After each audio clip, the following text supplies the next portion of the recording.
Oh yeah, we're back. We're back. I was just live a little bit ago, and I had to run to the restroom, and people are like wondering if I took forever in the restroom. Mark and I, when we start talking, that was our fault, too. Wasn't it? Yeah, we'll literally just start talking and not realize we're not live. So. Oh shit, we're not live.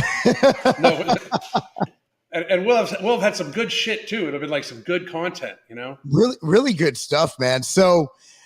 Oh man, it's been just give you a heads up of what I've been doing. Like we opened our youth performance facility, and it's too big of a file to get on, but check out this explosiveness by my daughter. I'm really excited about this. Let me see if I get it going. I'm really kind of stupid when it comes to the internet, but shit, that's not focusing. But just Alan saw it. It's pretty cool. But we have a lot of good things going. We got some D1 linebackers. It's been fun. So I'm in a great mood because I spend 5 hours a day coaching kids. That's really awesome. Cool. So I'm ready to rock, ready to talk about what's going on. And that's kind of about what Alan and I are trying to put across. And it's not about anything, chauvinistic or anything that's belittling to women. Obviously, both of us are straight up simps for our wife, like our wives. We're not in those kind of relationships, but we're very aware of the role of females in society and how strong and awesome they can be. But it just seems like men sit back and just are scared pussies. And that's exactly it. And that's why, what was that drag queen thing in Texas? What was that sign in the back? Lick it till. Yeah. It's not going to lick itself. It's not going to lick itself. So back in the day, a dad would walk in there and literally pull his kid out of there. Like, what is going on? These parents, dudes included, are walking their kids in there. And I'm not one to shield my kids from reality, but that's grooming. That's crazy stuff. I think that's what has been done with the feminist movement, with the anti-male movement, with the toxic masculinity movement, is we've made it where cultural values, classical values, shielding children from, you don't shield them from the fact that sex exists, but to take them into a sexualized place where you're tipping, you're putting dollar bills in a drag queen's G-string. Yeah. And you don't. Even if it wasn't a drag queen, like just in general, the thing I got is they're not naked. Dude, so where I grew up in California, fully nude. So you had fully nude, and then you had the bars you could drink at. So you couldn't drink I went to a strip club once for a bachelor party, and I despised it. I didn't like it at all. I didn't understand why I'm paying a woman to tease me when I could just go home and be married. So I mean, why? You don't have to be naked to sexualize and strip. Like, strippers aren't naked. A lot of times it's just topless girls. So for them to say that, well, they were fully clothed. Look, man, if you're twerking, shaking your butt, and a kid's putting a dollar bill in your G-string, and I don't know, the thing is, people are like, what should we do about it? I don't know if there's a law I'd pass about it either. Like, we don't want to over legislate. We don't want the government, because then there's a slippery slope of, well, what if the government thinks that, me being in a posing trunks is child abuse? So it's one of those where society should kind of self-police. Well, but here's the thing. How do you do that? It's a bar. We already have what are kids doing at bars in general? They got a permit, apparently, to have the bar not 21 plus for the day. I think that's a thing that you can do. So I think the rule was existing. That's fucking crazy. But anyway, that's fucking insane. We're going to have a field trip today at the bar. That's just fucking. How can you turn that on and off? Like, it's not going to lick itself is not something you put around kids. Yeah, I'm sorry. And what we need to get to is here, hey, Dad, if that's your kid and you walk into a place and there is literally a fucking sign on there, and I don't care if it's drag queens, men, women dancing, I don't give a shit. If the sign says it's not going to lick itself and you keep your kid there, yet alone put a dollar bill in your hand, you are a fucking poor excuse for a fucking parent. There's plenty of time for kids to learn about sex, for fuck's sake. I mean, there absolutely is. It's not even just that, though, dude. Like, men in general are weak versions of what you and I grew up looking at as men. Oh, yeah. But I mean, just weak shells of fucking human being. Like, people worry so much about, I think that's why, it's such a different world where people don't understand how like for those of you that don't know in the comment section, me and Mark used to go back and forth on videos talking shit on each other. You won. Of course I won, because that's just, you're better at shit talking. I'm better at shit talking than you. I mean, like, I'm not even gonna front like it was a chat. Like, you just beat me. You didn't even try. You're way better at building businesses than me. We can trade anytime you want, dude. I don't know, man. Shit talking did well for The Rock. He just has to be good at building businesses and shit talking. But you and I can trade anytime you fucking feel like. Or we could just join teams and come out with no morbidity. That sounds like a better idea. Right. Hell yeah! There's a lot of people in the comment section that are using it right now too, dude. And I'm sure we'll talk about that, because health is part of it. Like, I don't want people thinking like to be a manly man, you need to be in perfect physical condition, because that's not it. You should try to be strong. Like, men should try to be strong. I believe that. Like, emotionally, physically, it doesn't mean you don't cry. Fuck, my wife's seen me cry at fucking puppy movies and shit like that. You know what I mean? I cry when dogs die in movies. Yeah. Oh my God, me too. I can't watch I, Legend anymore. Oh, dude, the fucking I was watching that movie Wonder. Like, I had it on the dashboard. My daughter had to watch it for a project, and I'm driving, and we're driving to a soccer tournament in Ohio. We're in Indiana, and I'm crying my ass off. I'm like, I can't stop. Because the dog died. Like, I'm okay with like people dying. Like, we were watching a movie with Jean-Claude Van Damme last night, and everybody's dying. I'm like, this is great. A dog dies, and it's over. It's over. People mostly deserve it, you know. Yeah. But I mean, just to be true. But like, what I'm talking about is, like, we live in a society right now where like full ass grown men will watch somebody get abused in front of them in the street and not do shit. Like, I'll go to jail, dude. Like, I mean, like, and I know, like, that's the thing. Like, me and Mark have even talked about it. Like, we have a bail money clause in our friendship, because if something like that happens, like, I'll like post bail for my ass, because I will not, like, I've heard people like, well, you don't want to get involved in other people's business. Let me tell you something. If I walk up on some dude abusing a woman, I would never be able to look my wife in the face again if I didn't do something. You know, like, I would never be able to look my son in the face and be like, yeah, I totally just watched that happen, or I filmed it instead. Like, that's another thing too. People filming this shit and not fucking stepping in. Like, at some point in time, we're going to have to realize that society needs to actually look out for each other. And the way that society looks out for each other right now is like, don't say anything that could hurt somebody's feelings, but we'll watch people get fucking beaten up on the subway. It's all like, filmed. And people, so the counter argument is that if you fight back, or if you defend somebody, they might not want to be defended, or you might face charges yourself. And I'm good with that. You know, I'm good with that. I'm good with taking that chance, because you might be saving a life. And the Good Samaritan laws are still in place in most states, like the great state of Tennessee, where you can get, you can do that. You can help people. But generally speaking, there was a guy, MMA guy, who actually helped a cop was getting overtaken by a criminal.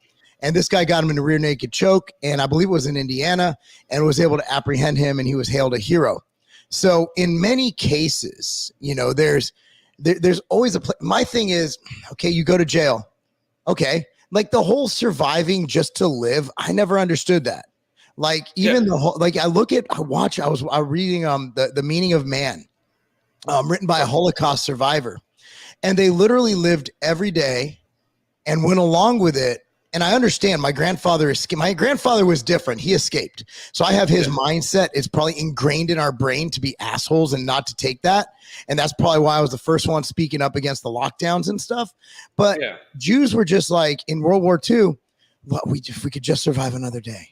If we could just survive another day, watching their families get killed around them. But the will to survive is stronger than the will to fight. And that's what we saw. When people didn't want these lockdowns and masks, because right now no one's locking down and masking. Right. They did it because they were told to. And the only ones that I've seen speaking up, a few men, are females, are suburban moms who are like, that's when it ended, when suburban moms went to school boards and was like, stop muzzling our kids. So we've gotten to a point in society where the only people speaking up, and most of the people I follow on Instagram who speak up, are female. Think about it. Female, where men are just like, well, I'm just going to go on about my day, and I'm going to just stay safe, and I'm going to live, and I don't want any trouble. Look, man, when you don't want any trouble, that's when trouble comes and gets you. because we're losing everything. Now they're trying to go after guns. Like, and they don't even know what they're going after. Like assault, right? What the hell's an assault weapon? Like what is an assault weapon? There's no, they're making up names. Like anybody, AR does not stand for assault rifle. It's so stupid. It's like, I posted something earlier where this guy, recently a woman found somebody like stopped an attacker, somebody attacking her child in her house with an AR-15, shot to do dead, right? And and somebody was like, well, she could have done just the same with a shotgun. Like, you guys don't even understand what the fuck. You know, you want to blast off a shotgun inside your house when your kid's around? Like, you're fucking idiot. Like, it's like people don't understand, and it's like we as a people are a war-like people. Like, people need to grasp this. Always been war. There's never been peace on earth. There's never been peace on earth. In the Bible, God himself literally ran around and killed everyone without goat blood on his door. Think about how fucked up that is. I'm a gun owner, but I don't own any guns that are at risk of being that they're talking about. You know, I'm not an AR or AK. I'm an old school. I like my 22. I like my 9mm handgun. It's plenty below the capacity. If I can't kill you with 10, I can't kill you. I should not be carrying a gun. In fact, that's why I carry a revolver. If I can't get you a 6, I don't deserve to be carrying. I've played with ARs. You know, I shot one this week. It was actually a 9mm, not an AR, but it was a rifle. And I'm a shotgun guy. I like shotguns. I love shotguns because you don't even have to aim. Like, someone comes in your house, you look at them, you point, they're dead. And you're probably going to hit 12 of their friends. So you just got to be careful for anybody else that's around. That's why I don't carry a 9mm. People make fun of me for carrying around a 22 revolver. And the reason I do is because it gets caught in the body. One reason is it doesn't go through and through. A 9mm is going through and through 90% of the time. 22 caliber gets in the body and bounces around and causes more damage. In fact, you can look at me as more of a sadistic bastard for carrying a 22. And it's this. And I'm going to say for the record to whoever may be listening, all of mine are lost in some tragic boating accident. Oh yeah, mine. I'm talking about what happened last week before I lost them. Yeah, Mark and I with the same boating accident. Fuck that. They try to take my guns. I think we're going to have war. I'm fighting. That's another thing too. Like, I don't understand that. Like, people are talking about this as if this is a feasible thing. There are 400 million firearms in America. You want to come take all these? Like, you are literally. Where are they going to put them? Like, where are they going to put them? Like, that's a big warehouse. My thing is the people that are asking for these to be taken away. Why not just wear a shirt that says "future victim"? Yeah. Because you are literally stating that you do not own them. And I'm sorry, but if people everybody should understand this is where the line is. I know that many people have been wondering where, and the crazy Florida people and the crazy Tennessee people. This is where you want to come try to take weapons. You're never going to make them illegal. Yeah. Like, you're never going to stop them. People will just start 3D printing these motherfuckers, as I plan to. And so here's the thing.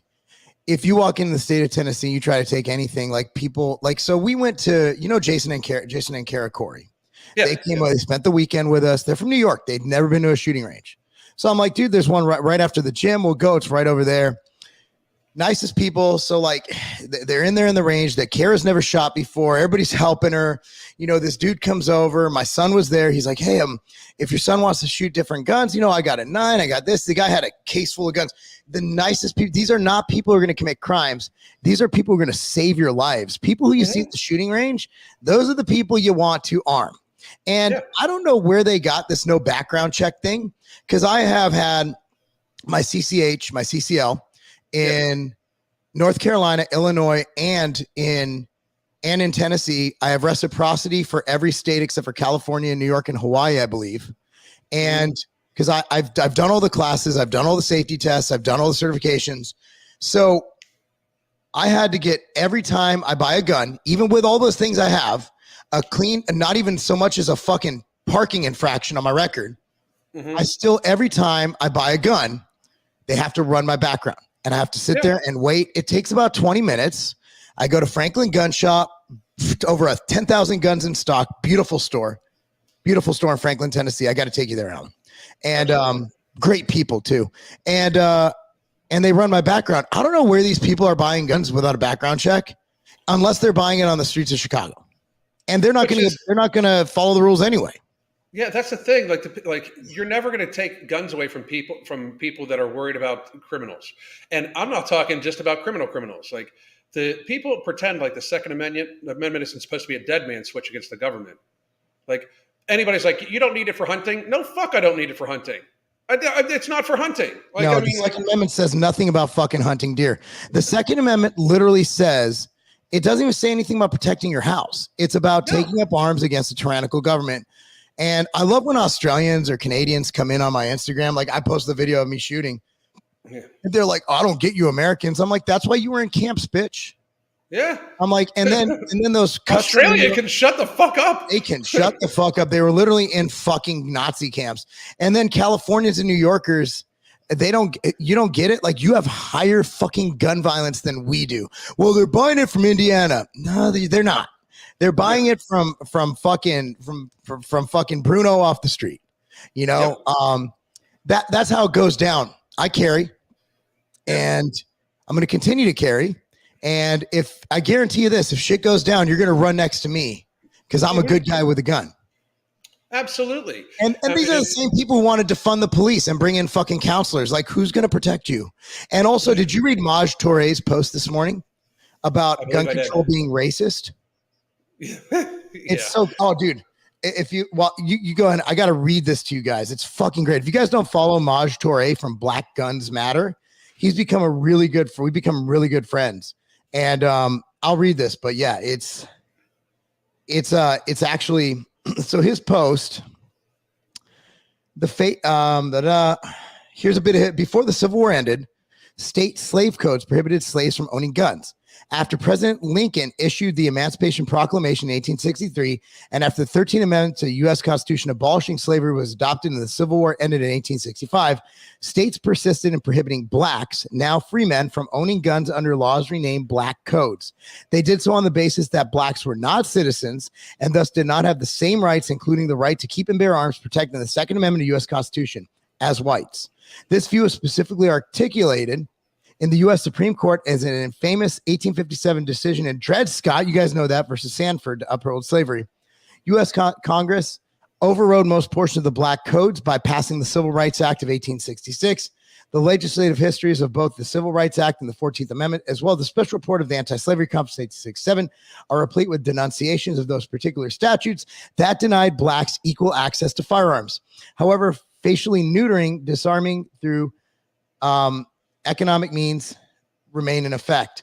So just to go down, bottom line is, thus many southern states impose high taxes or ban inexpensive guns to price blacks out of the gun market. So Maj's stance is that he wants to arm as many law-abiding black citizens as possible.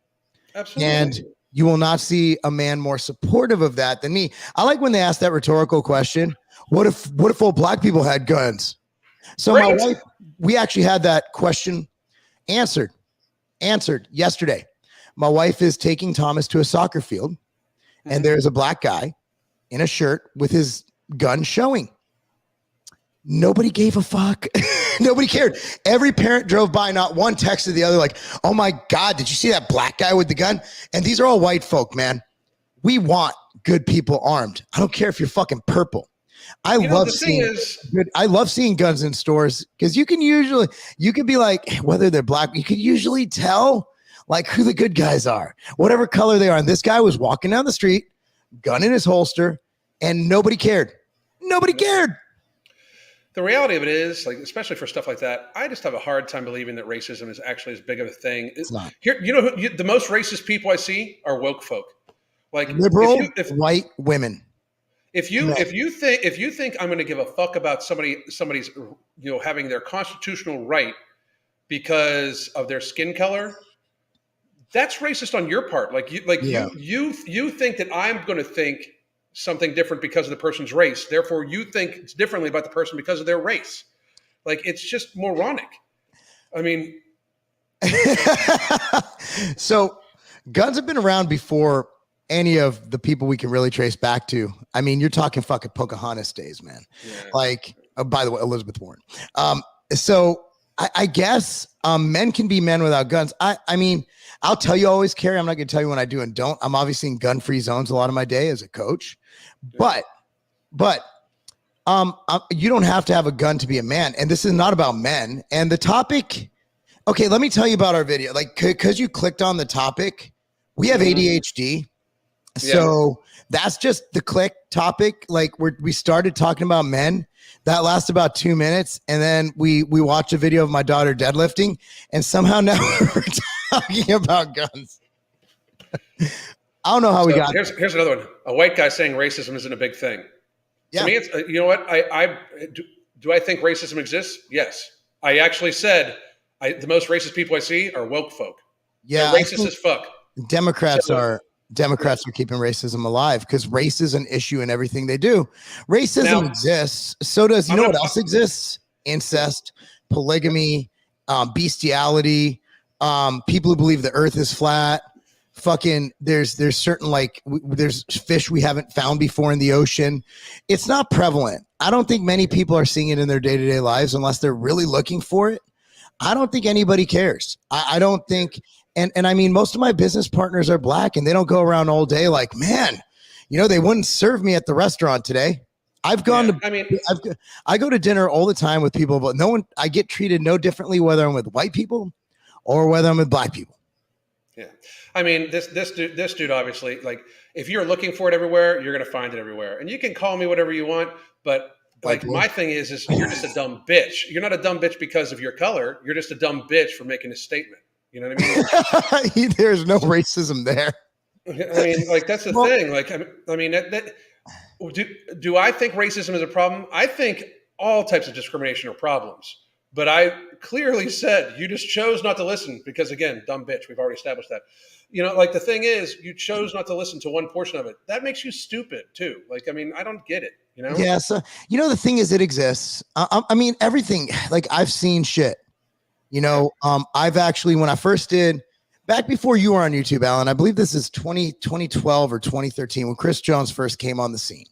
Mm-hmm. And Chris and I, obviously, to this day, are business partners, and he's one of my best friends. I love Chris. I would take a bullet for him. I would lose my life to save his. That's how much I love that man. And I remember the first time we did a video and a bunch of comments. Again, this is back in the whole Order 66 days. So how many of them were just kids in their mom's basement trolling and how much are real? And that's when I realized there's a problem. Because all I saw is N-word this and N-word that. Why would you train with that N-word? And I'm like, what the fuck? And I'm deleting them because I don't want Chris being called an N-word on my channel. Mm-hmm. But I do realize that racism exists. Okay. Mm-hmm. Is it the driving factor of every issue in the country? No. No, the driving factor is we elected a fucking elderly person who's trying to kill our country, and gas is going to creep up to $10 a gallon. We're not going to be able to afford anything, and we're in a bad spot. We shouldn't be focused on race. We should really be focused on why they're pushing race at us to distract us from the real issues. And the real issues are the fact that our country's being run by fucking morons. They're either moronic, stupid, or they really want our country to fail, or a little of each.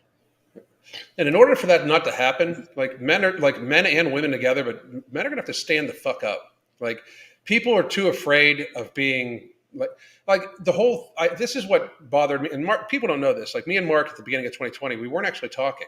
We saw that each other was actually like. Mark was brave. That's one of the reasons why I was like, hey, dude, let's, you know, and we called each other and we had a long talk. Like, I saw so many people cower. Like you don't want to get canceled. Like, so you're not going to say you're not going to say things you know are true because you don't want to get canceled. We've just become so weak as people because we're worried about what other people think that instead of doing the right thing, we'll do the thing that people tell us is right. And that's the problem. Like, right now, too many men are worried about what society thinks about them. When if you didn't fucking worry about that shit, just do the right fucking thing. Then you are the only person you got to worry about. You know, like, yeah, I just love people. Like, yeah. I love people, whether you're black, whether you're white, whether you're Hispanic, whatever the Latinx. Just kidding. Latinx. The fact of the matter is, maybe I am stupid. Maybe I am naive. Maybe I am living in a bubble. But in my world, I don't see color. And I know that a lot of people get mad when I say that, but I was raised in a predominantly Hispanic and Black community, and I grew up in that. So for me, I'm more weirded out when I'm in a community like I'm living in now and it's all white people. I'm still getting used to that because I grew up in literally the inner city of California, of LA. So for me to be around all these, and that's why I love where I live, because the high school my kids go to is extremely diverse. And I want that because I don't want them to notice. Like, if you grow up around all different people, that's your norm. And you don't think about someone as, oh, well, that guy's Black. No, you think about, oh, that's Tom. That's the thing. Like, my kids didn't notice race even existed until probably 10. My daughter, we were walking with, we were trick-or-treating in North Carolina with a Black family, and she said, yeah, he for the first time, he noticed that, like, he's like, hey, that girl's face is different than mine. It's white. It's like lighter, brighter.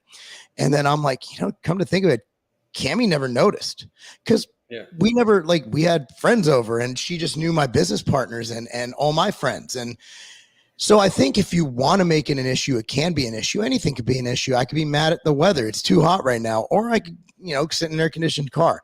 There's different things. Yeah, I mean, that's the thing. Like, to me, it's like, people are just people. Like, I mean, now, don't get me wrong. Like, there are people that, like, absolutely are stupid people who, for some reason, think that, like, you should be judged for being Jewish, or I should be judged for being Italian, or well, you kind of should, man. World War II was really mean. Mussolini. World War II was fucked up. It really was. Yeah, my wife's Italian, by the way. My wife is Italian. Mm-hmm. She has a goatee to. I'm sorry. Goatee to prove it. Yeah. Don't go there. I'm not going anywhere near there. She's not in her office to hear me, so I'm in a good spot. Don't go there. Oh wow, we've gone from men to racism. Anti-Semitism, it never affected me because I never let it. But when I went to school, my parents, for a brief period of time, for about 5 years, moved to Simi Valley, California. If you heard old Ice Cube music, he's called the Valley of the KKK. That's the OJ. I think it was the Rodney King trial was there when they acquitted Rodney King. And my mom owned a cookie store in Simi Valley, California. Shit you not. Her neighbor was an actual Klansman. The guy who owned the camera store next door to the Cookie Company was a Klansman, but he liked my mom for some reason and even offered to kill her ex-husband for her. Very nice Nazi. Some Nazis we actually became friends, believe it or not. That shows you that even Nazis can become friends with Jews. So at school, my mom wore a big Star of David around her neck. I was called shit like kike, Jew, just all the bad shit. You're going to hell, all that shit. Never really, I mean, as a kid, I'm not going to lie. I was a bit overweight. I was suicidal at times, not going to lie. It hurt. After that, we moved to the high desert, California City, California, and my mom wore her star. And we did experience some anti-Semitism. And then I moved to, the Inglewood, Culver City area. I went to Culver City High School. And to be honest with you, other than just football players calling, like, dude, I call my Black friends things I would never say on this channel. And they called me things they would never say on this channel. So in high school, the only racism we experienced was telling bad jokes. And that was, for me, that was relieving because we laughed about our differences. Oh, hey, Jew boy, you got a big nose. And I'm like, well, I'm not even going to say what I said in return, but it was hilarious. So, yeah, I mean, I did experience anti-Semitism, but who the fuck cares? That fueled me. I make more money than any of those white boys right now, any of those Christians. All right. So I lived up to the Jewish stereotype. Like, just prove everybody wrong. Dude, if someone says you're dumb because you're Black and you're never going to make it, LeBron James just became a fucking billionaire. Not because he plays basketball, but that's what got him there. He used basketball as a vehicle to have shoes and brands. And that was his vehicle. Mm-hmm. LeBron James is a billionaire. Okay. In a racist society, woke Black folk don't become billionaires. And he's woke as fuck. Yeah, so if it was really that glass ceiling for being Black, Well, there are more millionaires per capita, black millionaires per capita than white millionaires. Are you serious? Right? Yeah. I don't know that one. Yeah. I don't Here's know the that. now, but the reality of what it is, like, it's unfortunate that people like Mike Jones here are caught up on the race thing, because race is a tool used by government and people in power to separate people. Bingo. Like, the more that they keep people like this Mike Jones dude focused on you're oppressed because you're black, instead of you're oppressed because you're just a person that's not a member of the elite. Like, don't be wrong. Are there stupid people that have low IQ that think that for some reason, because your skin color is different than theirs, that you're lesser? Of course there are. Just like this Mike Jones guy thinks for some reason that he should be seen as more of a victim because he's black. Mike Jones. Mike Jones. Mike Jones. I had to do it. Oh man. I mean, that's the thing. Like, I mean, it's kind of crazy where, you perpetuate the victimhood that you allow to be put upon you. It can either be a fuel or it can be chains. Like, I mean, the very same thing that fueled you to become a success could have easily been the shackles that kept you down. Yes. Yes. So I want to research Futures previously. He said that he's Jewish. I don't know what you are. I'm sorry if I misgendered. That's just such an ambiguous name. So let me explain to you why I'm so pro 2A. It's the World War II. I want you to read up on how Hitler got power. And the thing is, they disarmed the Jews. Mm-hmm. Mm-hmm. And that is one of the reasons I'm so feverishly pro 2A, is because I'm a Jew. And any Jewish person who is pro mandate and anti Second Amendment is really disconnected with how our people were literally extinguished. Like, there is, I mean, good luck finding a Polish Jew. Like, we were all killed. And why were we killed? Well, because they disarmed us and because they utilized propaganda against us. Why do you think, Al and I, when you say you're anti-shot, I'm using a different word than the V word.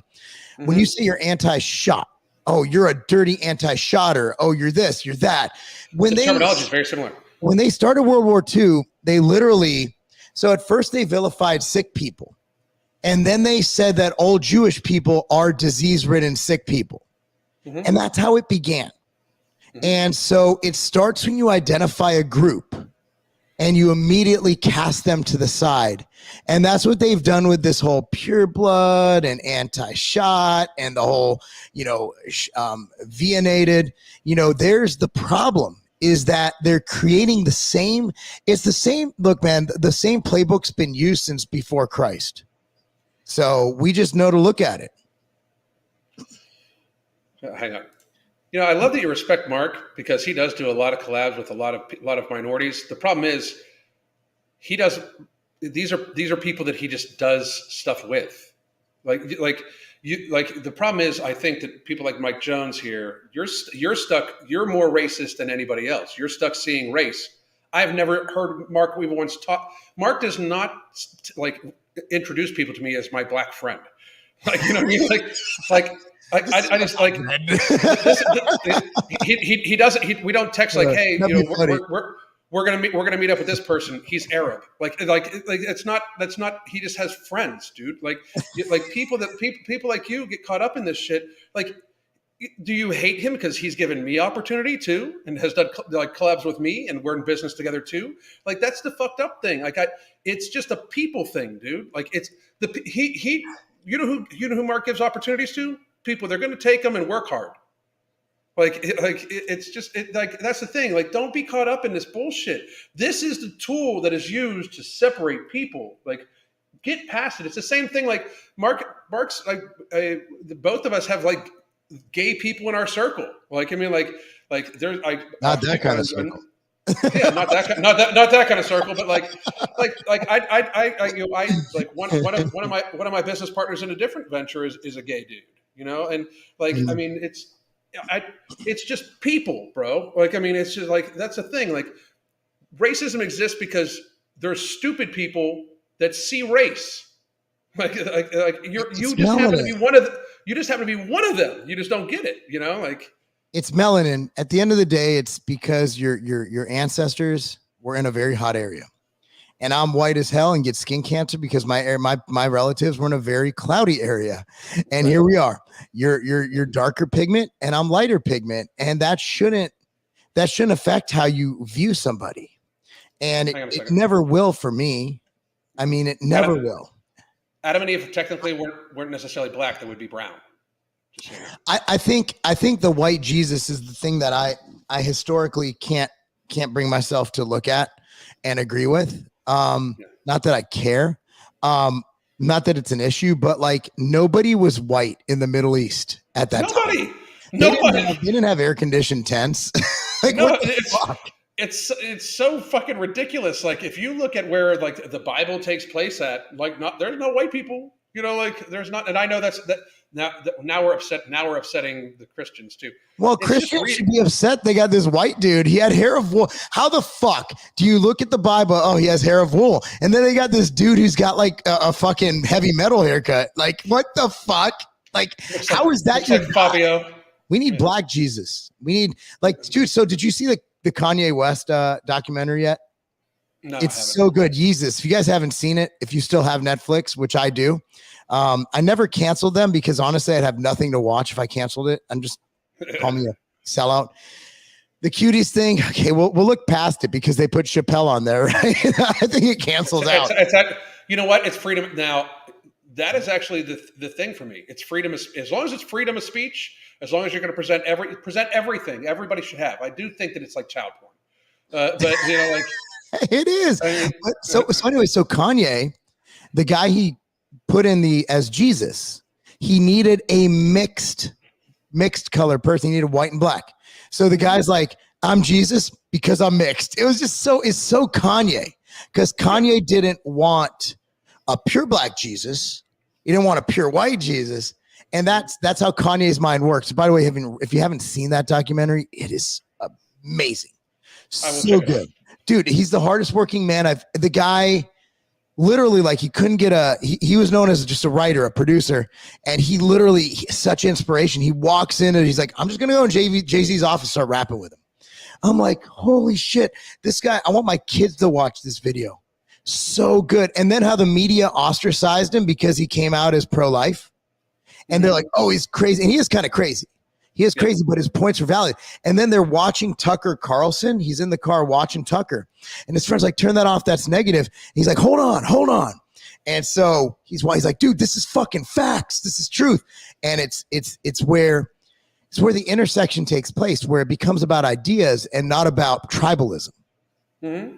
Where Tucker Carlson and Kanye can agree. Yeah. I mean, my thing is, and back to this whole thing as a whole. You know, we were because this is conversation with Mark and I. It just goes in fucking 1,000 different directions. You know, when we were talking about the gun thing and gun control. Like, just to be real, any law about guns is unconstitutional. Yes. Just like any law prohibiting the freedom of whatever religion you want to follow is also unconstitutional. Freedom of speech. There's no hate speech. There's no such thing. I don't care if you walk up to me on the street, you call me a filthy kike, you're taking a risk of getting your ass kicked, and then I'd be legally liable. I mean, but you're allowed to say that. My reaction is and most likely I'll just laugh at you because to me that'd be funny as fuck, and I'd probably record it because it would go viral as fuck. But there's I never. Words don't hurt. Whatever happened to sticks and stones break my bones, but words will never hurt me. I was called such bad things, and I still am. Being on the internet, it's just something you do. It's something you deal with. But at the end of the day, man, you just have to be confident in yourself, and that's where you're gonna love this. I'm bringing it back. That's where having a strong father comes into play. I had a message. I don't want to read it because it would give away who is this guy is like. I want to train. My kid wants to train. And my initial thing is you hire a trainer, someone professional who can teach him how to train, all that good stuff. And he's like, well, I don't have the money to go there. I'm going through a bad divorce. His kid's going to school. He's out of shape. He's getting bullied. The kids at school told him to kill himself. His life isn't worth it. And this dad is panicked. So he messages me and I'm like, whatever you can do,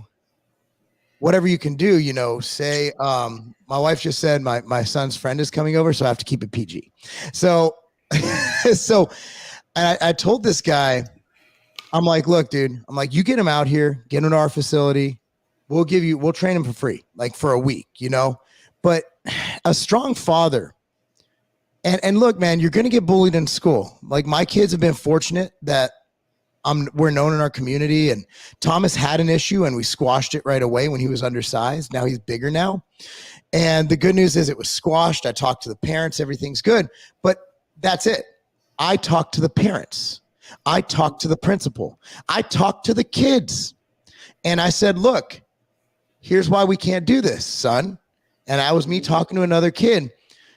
A strong man pops in when someone, and I've been in the principal's office 400 times with Thomas. The kid talks a lot of shit. Like he's kind of a jerk.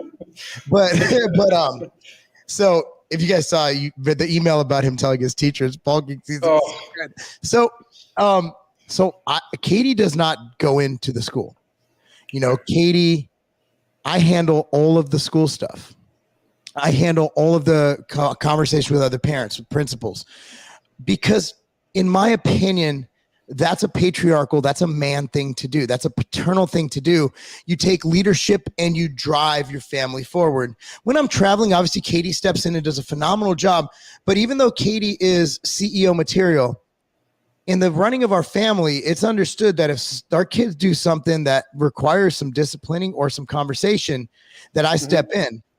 And this dad from Indiana, he literally he's seeing something that his kid can literally is risking killing himself, right?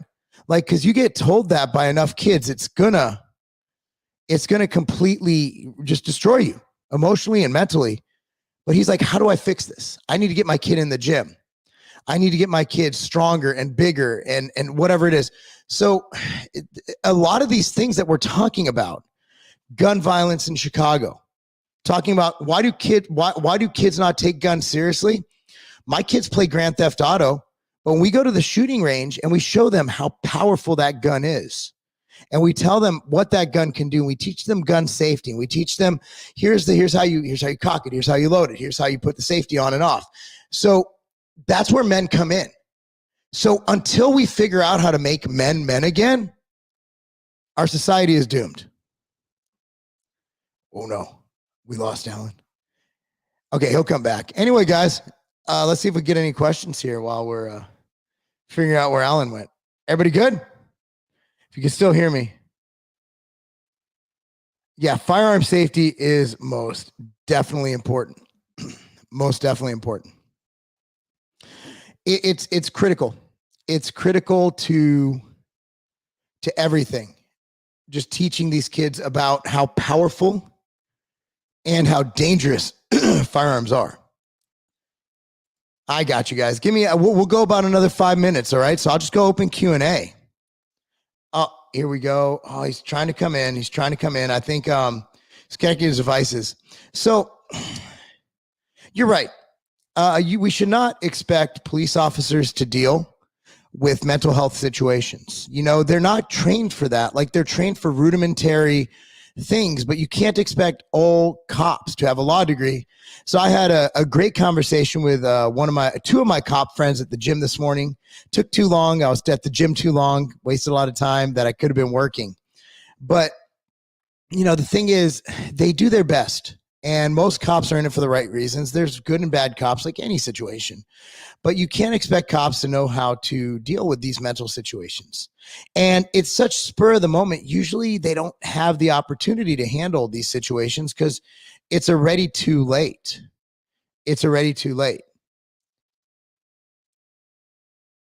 Let's see. Yep. The best way to prevent firearm issues is to teach kids about firearms and tell them about the risk and the reward of firearms. Firearms to protect yourself, teach about the Second Amendment, and also teach them that this is a dangerous weapon and a huge responsibility. And teach them gun safety. Genosaurus. My father took me shooting when I was young and really established healthy respect. Yep. Your father, he's a good man. He's a good man. Oh, there's Alan. There we go. What's good? All right, we're back. So we're just talking about guns now. But we'll go here. No morbidity. Oh, that's the wrong one. Whoops. It moved while I was clicking it. No morbidity. Alan, you've been getting so many messages about no morbidity. Well, we really have. It's been amazing so far. Like lots and lots and lots of people have very, very, very good results from it, man. Like, I mean, I'm super happy that because we tested it out on me and a few other people, but I'm so happy with the results we've gotten from it. Like, I think it's helped out so many people so far. A ton of my clients are using it, and I've seen fabulous results. And the best part about that, dude, is my clients aren't like your clients. My clients are people that just need help with their lifestyle. Like, actually, like nobody's trying to get ready for the stage. You know, people are just trying to get a hold of their lifestyle. You know, and we have people that are, you know, finally, able to not, to not binge on a weekly basis and stuff like that. It's done so much, so good. I mean, like hundreds of messages already. So very happy, dude. Very happy. Lots of people extremely happy. The biggest thing that we got people wondering about is when they can, when we'll be back up again. I've been telling them 5 to 6 weeks from now, because it does take a while. And we were very, very, very happy that a lot of people ordered it right off the bat. But it did mean so that a lot of people that wanted to try it that didn't get it the first day missed out. But hey, Mike Rashid, what's going on? That's my man. Yep. We need to teach people about how powerful and dangerous guns are. And until we can actually do that, we're going to have these issues. If their only experience with firearms is playing a video game, that's a huge problem. Well, that's a huge problem. It's a disassociation because, like, when you're shooting at your friends on, like, and talking shit while shooting them online all the time, that's another thing too, man. Like this virtual reality stuff is going to make that even worse, if you ask me. The disassociation it is with.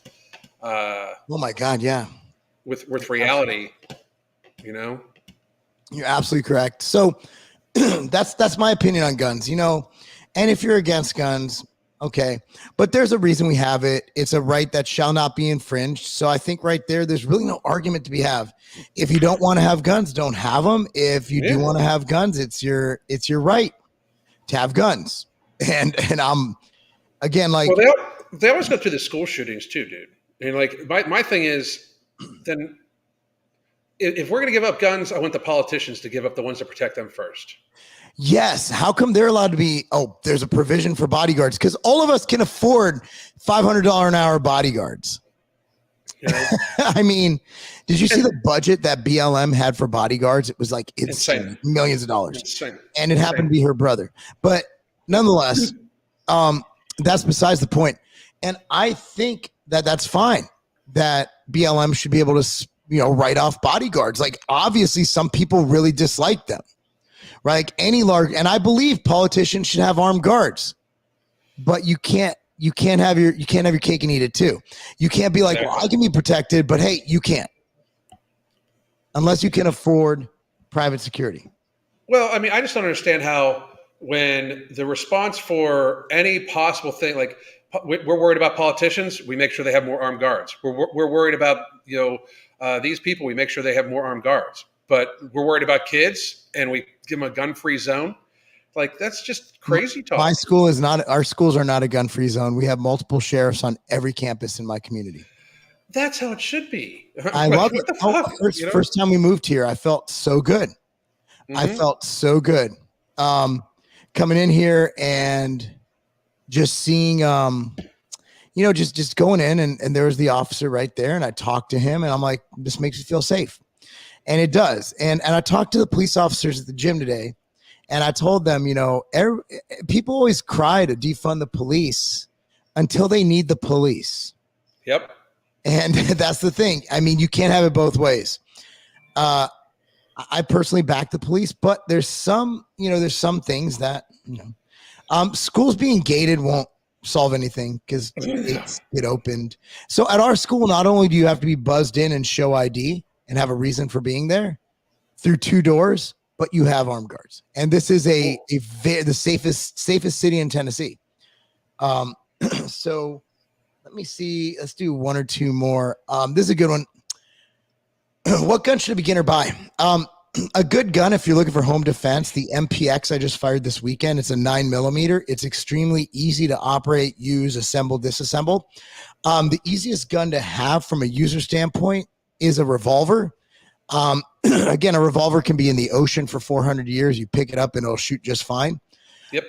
So, you know, a revolver is my first gun, and it's still my favorite gun is the LCR I currently own. I also have a Smith & Wesson M&P. If you're going for a 9mm, a Smith & Wesson M&P 2.0 is a very good gun, but you will have to go to the range and you will have to teach yourself or be taught how to use a semi-automatic weapon.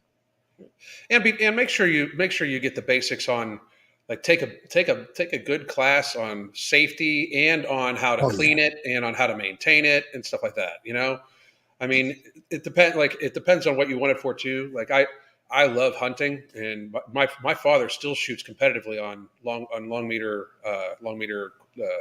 competitions. So, like, it's something where it depends on what you're looking for. I mean, if you are looking for a beginner, like a first gun for security, what Mark said, absolutely. You know, shotguns are easy. You load, you pump, you shoot. I mean, it's pretty simple. But Sounds on that like note, guys. Yeah, except the shotgun takes longer to load. Yeah. At least for me.